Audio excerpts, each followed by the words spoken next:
کیا ہے۔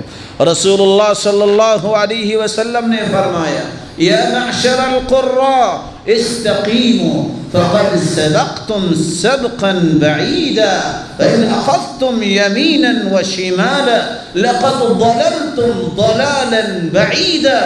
اے قاریوں کی جماعت، اے قرآن پڑھنے والوں، قرآن پر ایمان لانے والوں، سیدھے ہو جاؤ، استقامت اختیار کرو، جاہلیت کی باتیں چھوڑ دو، وہ ضلالت کی باتیں ہیں، گمراہی کی باتیں ہیں۔ یہ ہے استقامت کہ تمہیں جو حکم دیا اللہ نے قرآن میں اس کی بات کو مانو۔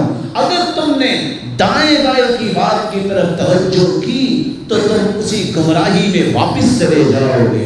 ضلالت، گمراہی کیا ہے؟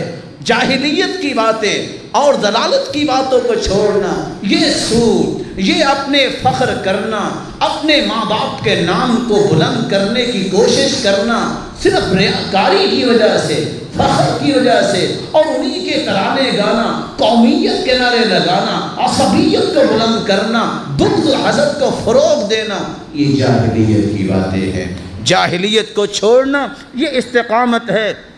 بلکہ رسول اللہ صلی اللہ علیہ وسلم کے صحابی ابو ذر رضی اللہ تعالی عنہ نے چھوٹا سا کلمہ بولا، اس کو تولیے گا ذرا، بلال کو دیکھ کے کیا کہا؟ یا ابن السودا، او کالی ماں کے بیٹے۔ اللہ کے رسول غصے میں آئے، فرمایا انک امرؤ فیک جاہلیہ، ابھی تک جاہلیت کے آثار ابو ذر تیرے اندر باقی ہیں۔ اور ابو ذر نے پھر کیا کیا؟ رونا شروع کیا، معافی مانگی، کہا اس وقت تک ابو ذر آج گھر واپس نہیں جائے گا جب تک بلال اپنی ایڑی ابو ذر کے رخساروں پہ نہیں رکھے گا، تاکہ سمجھ آ جائے ابو ذر کو کہ یہ کہنا بھی جاہلیت کی بات تھی، اس کو جچتی نہیں تھی، یہ بات اس کو کہنا اس کے لائق ہی نہیں تھا۔